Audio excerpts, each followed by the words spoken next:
Hello students, now today I am going to teach you scene 1 of The Adventure of the Christmas Pudding part 1.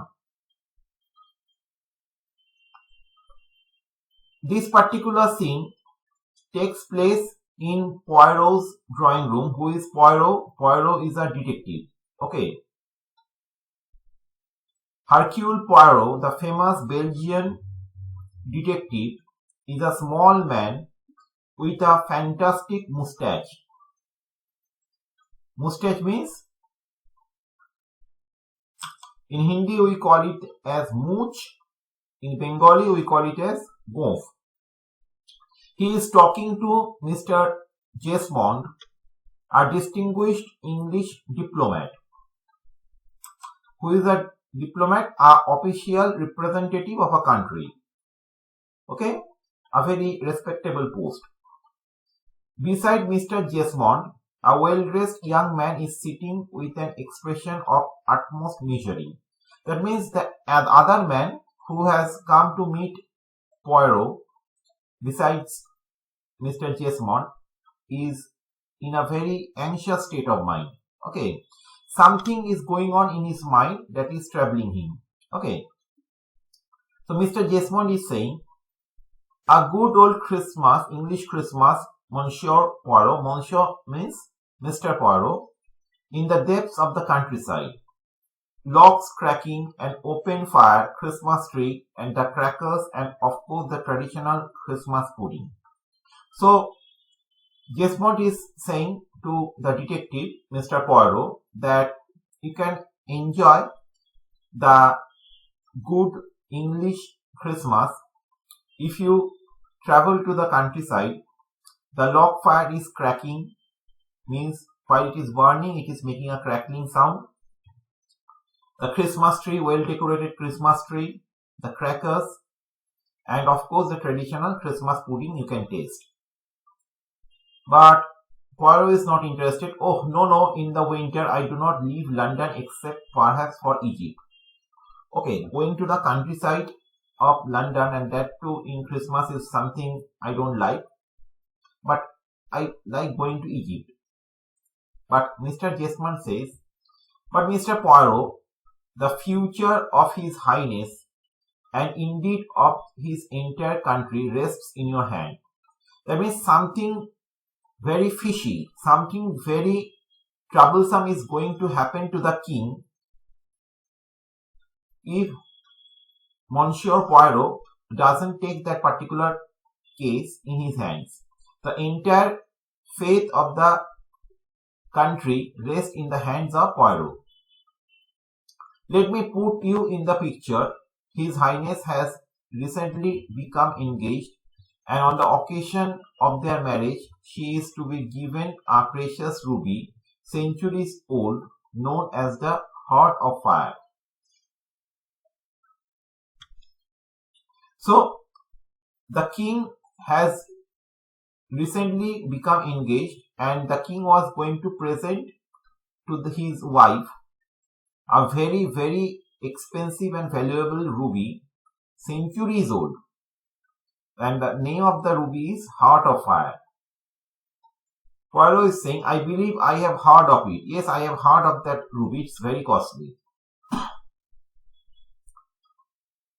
Mr. Jesmond says, "A month ago, His Highness came to England to take the ruby to Cartier's for a modern setting." So he went to the jeweler's shop, the Cartier, okay, because he wanted to make the ring based on a modern setting.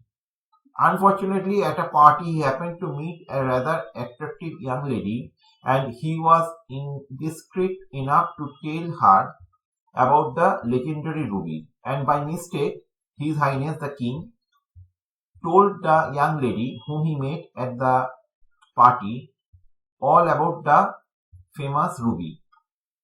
He shouldn't have told that, but somehow by mistake he leaked out the secret about the ruby Heart of Fire. And she was interested in the ruby, Poirot is asking. "Oh yes," the prince is saying. She was fascinated by it. She asked if I would permit her to wear it just for one evening. So the other person who was waiting beside Mr. Jesmond, who was in a very anxious state of mind, was actually the prince. Okay, the prince was also there along with Poirot. The prince is saying that yes, when I told that particular lady about that ruby, she was very fascinated with it, very interested in it, and she asked if I will allow him to wear that ruby for one evening. We went out to dinner. She left our table to powder her nose and she did not return. So, just vanished. And did you call in the police? Oh no, why not? If we involve the police, it would inevitably result in proceedings in court. And I don't want such court proceedings right now, just before my marriage.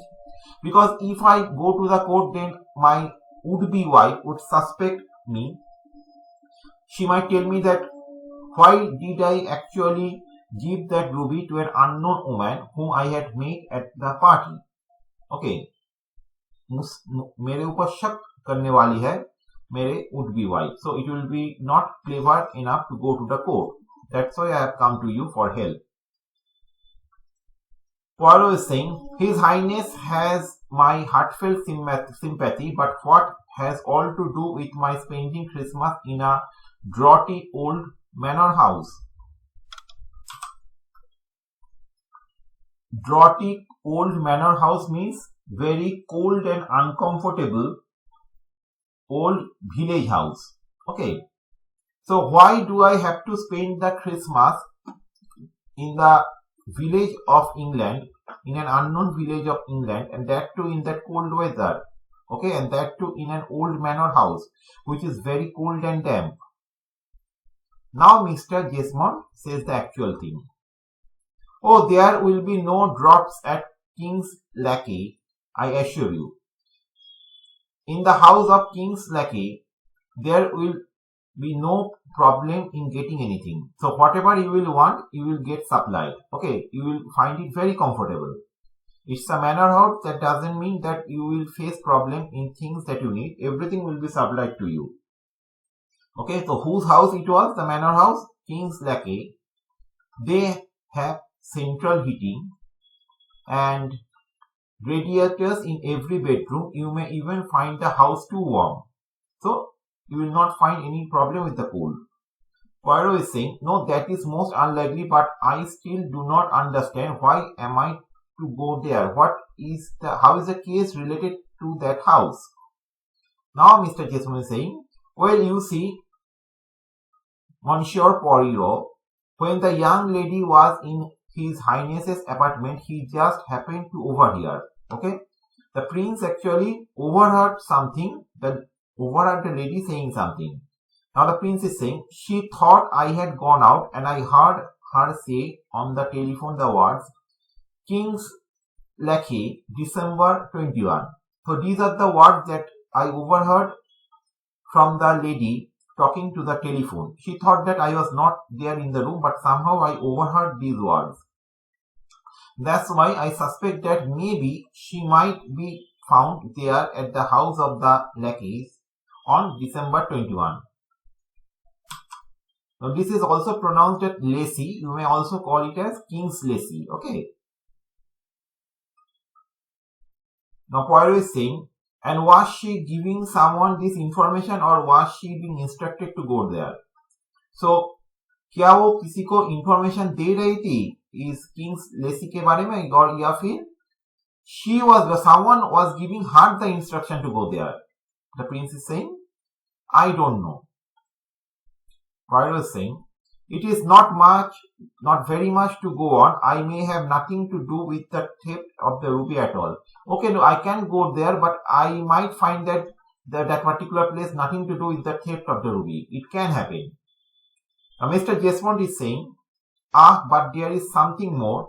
I have been informed that a young man who has a keen interest in the international jewel market is spending Christmas at King's Lacy. Someone named Mr. Lee Watley.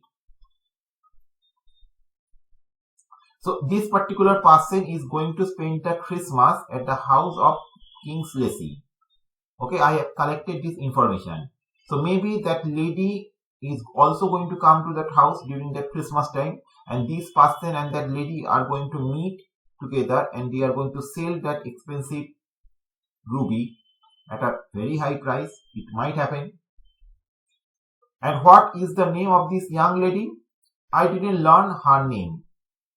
So the prince gave such an expensive ruby to that lady, but he doesn't know her name. See how foolish he was.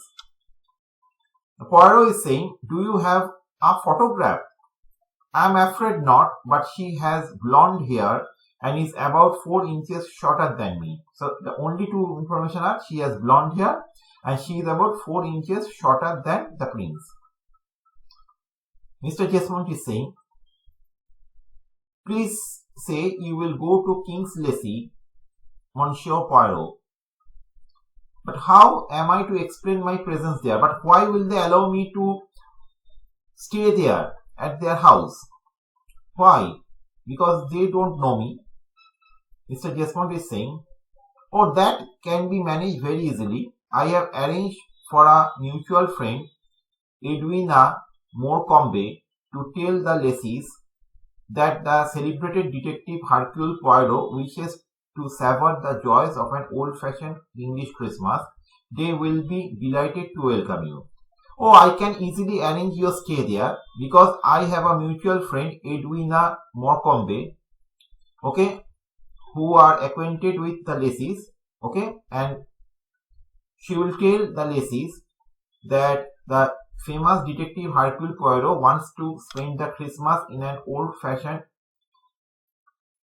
country manner, and the Laceys will welcome you wholeheartedly in their house during Christmas time. So there will be no problem in your stay there. So this much for today. Scene 1 is finished. I hope that you have no problem in understanding this portion. I am sending the question answers. Write them down in your literature copy and start preparing. Goodbye.